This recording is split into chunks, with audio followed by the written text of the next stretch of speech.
The most feared city-state in ancient Greece was Sparta.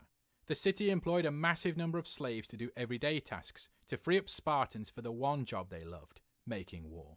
Today we will learn about Sparta, its fearsome women, its powerful army, and how just 300 men defeated a global superpower. This is Knowledge Voyage.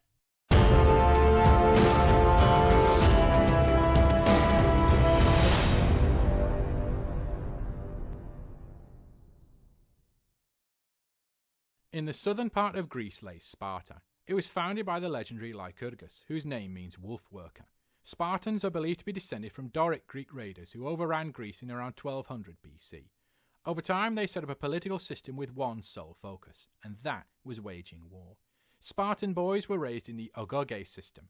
This saw them leave their biological families and be raised in military barracks.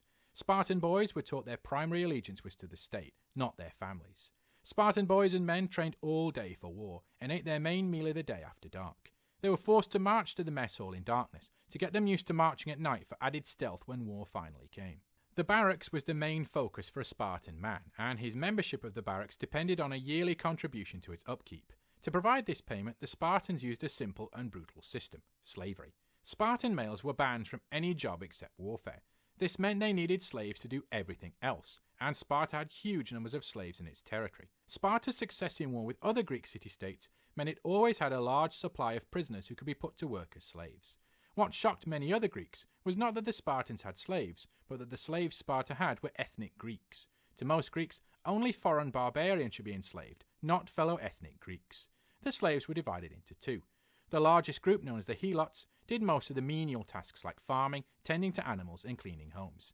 The second group were the perioki, which means outsiders, and they lived slightly outside the city limits of Sparta, hence the name. Because these perioki slaves were close to the coast, they often did more high-level jobs, such as trade and advanced commercial deals for their Spartan bosses. Sparta was unusual in that its city did not have a wall. There is an account that a visitor to Sparta asked why Sparta had no walls. With great pride, a Spartan woman pointed to a passing warrior and said, "We do not need walls because our men are our walls." Speaking of women, Spartan women were quite unusual amongst ancient Greeks.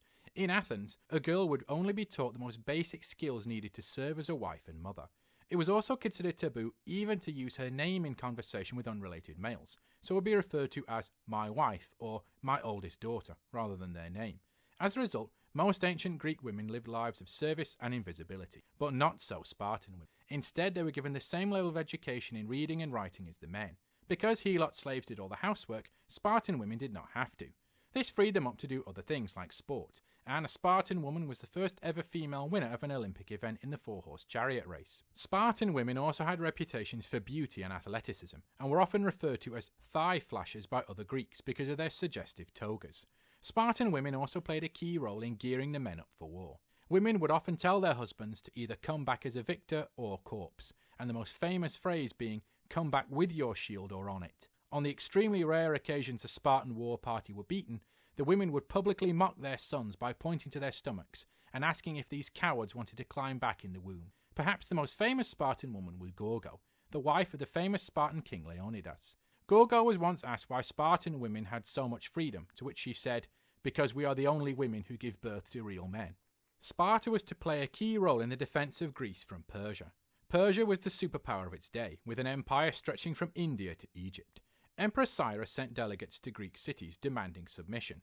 The Spartans sent a message warning Persia ought to leave Greece alone. "Who are these Spartans?" asked Emperor Cyrus, and Persia would find that out soon enough on the battlefields of Greece. However, this would not be for a few more years. The Spartans had marched to support other Greeks, but their religion banned marching or engaging in battle during certain phases of the moon. As a result, it was left for other Greeks to record a famous victory over the Persians at the Battle of Marathon. Changes in the Peloponnesian League, a kind of ancient Greek NATO, saw the city-states feel increasingly confident in standing up to Persia. Athenian troops burned and looted the Persian puppet city of Sardis. Persian Emperor Darius sent troops to confront them, and the Persians devastated the city of Eretria. Sparta had promised to help, but religious bans on marching during certain lunar cycles meant again they missed the fight. However, they would soon get their chance to fight Persia, and would do so in arguably the greatest against-the-odds victory in world history. In 492 BC, Persian heralds were killed by Spartans when they came demanding submission to the new emperor Xerxes. War with Sparta was unavoidable. Sparta swore a sacred oath at the Corinth Isthmus, a site where Pan-Hellenic games were held to symbolize their commitment to protecting all Greece. The Spartan army marched out to war, and Queen Gorgo asked Leonidas what she should do if he died in battle. He sternly told her, "Marry a good man and have good children." The Spartan army then realized what they were up against. Just 300 Spartans now faced 250,000 Persian troops. The figure of 1 million is believed to be impossibly high, but military historians feel 250,000 Persian troops is a more accurate figure. Even at that figure, Spartan troops were outnumbered 800 to 1. Leonidas realized the key to victory lay in forcing the Persians to turn into a narrow pass to eliminate their numbers advantage. His preferred site was Tempe, but when news came through they had submitted to Persia, the next best site was Thermopylae. The site has changed quite a bit, but during those days it was too narrow for 2 chariots to pass through. The Spartans formed their famous phalanx formation, where rows of men with long spears formed up 8 men deep and awaited for the Persian charge. The narrow pass acted as a bottleneck, funneling Persian troops right onto the blades of the Spartans, whose long spears allowed them to keep the enemy at a distance. It is a testament to Spartan courage and discipline that they could fight so expertly in the face of such overwhelming opposition and danger. Emperor Xerxes of Persia was personally present, and became more and more angry as each day saw waves of Persians die with very little to show for it. On day 3, a Greek traitor told Xerxes about the Anopia Pass, which would allow the Spartans to be attacked from the back as well as the front. Xerxes deployed his 10,000-man elite immortal troops to launch the rearguard attack, and his regular troops would push from the front. Leonidas realized it was hopeless and told his men, "Tonight we dine in Hades," a reference to the Greek afterlife and the Spartan custom of eating a barracks meal together after dark. When Leonidas was eventually killed, the remaining Spartans fought fanatically to protect his body. When the Persians finally broke the last Spartan, Emperor Xerxes flew into a rage. He could not believe just a few hundred men had inflicted so much damage on his army, and ordered Leonidas' body to be desecrated. The news of Sparta's stirring to the last man victory set a fire in the hearts of other Greeks, who now came to believe Persia could be resisted. In 479 BC, 2 more Greek victories at Plataea and Mycale finally convinced the Persians it was best to retreat and leave Greece alone. The fact Western civilization even exists at all is because Greece survived being invaded by Persia, and for that we have the 300 men of Sparta to thank. Prior to them, most Greeks felt maybe submission and surrender was wise in the face of the Persian juggernaut. Sparta lit a fire that sparked resistance and victory, and Greece was now free to give birth to Western civilization. Speaking of Western civilization, one feature that developed in Greece was democracy. Athens was experimenting with democracy, where freeborn male citizens could vote for leaders and policies. Linked to it was free inquiry and free speech. None of these things were pleasing to the Spartans, which was an iron-hard military autocracy. Sparta propped up autocratic Greek states, but the Athenian experiment in freedom was intoxicating, and tensions between Athens and Sparta bubbled over. Sparta marched on Athens, and the plan was to destroy the crops of Athens. Sparta knew Athens would send troops out to confront them, and face inevitable defeat on the open battlefield. However, Athens had a powerful navy, allowing it to be kept supplied by sea. Sparta turned to an unusual source for the solution: their old enemy Persia.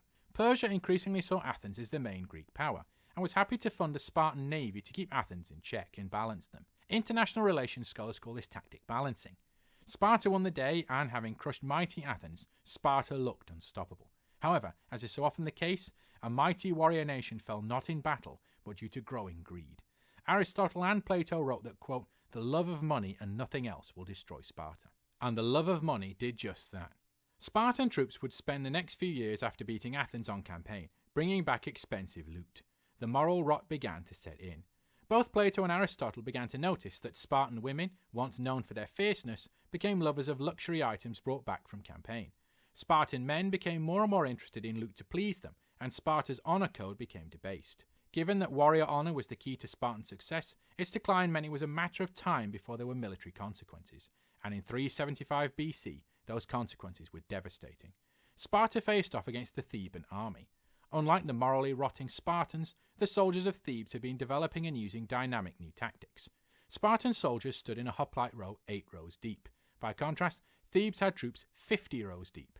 Furthermore, Thebes placed his elite troops on the left flank, not on the usual Greek tactic of being on the right. This meant when the lines clashed, the Spartans would be surprised at the direction the main focus of the attack would be from. Finally, Thebes' troops would charge forward at a slight angle, not head-on. These innovations inflicted total defeat on the Spartans at the Battle of Tegea, and this was only the second time ever Sparta had been defeated in the open field. Alexander the Great conquered Persia, and when he wrote a dedication, he deliberately used the phrase, "except the Spartans," when he claimed glory for all of Greece. It was a massive snub to have arguably history's greatest general sneering at Sparta not as being fit enough to be considered Greek.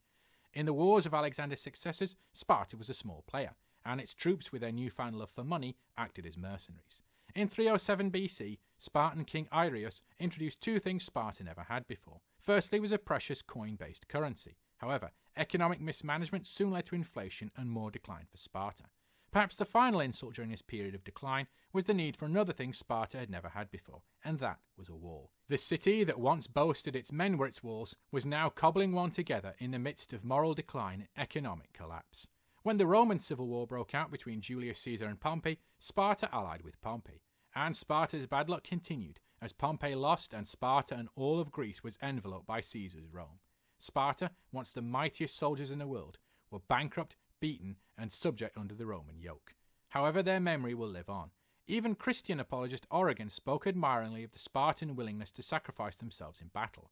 As Greece awoke on the eve of independence struggles from the Ottomans in the 1800s, Greek songwriter Konstantos Rigas composed a stirring hymn, urging the Greeks to channel their Spartan ancestors and overthrow Turkish Ottoman rule. The British Empire copied the Spartan practice of using red uniforms to hide blood wounds and went on to conquer much of the world. The Western world owes a great debt of gratitude to Sparta.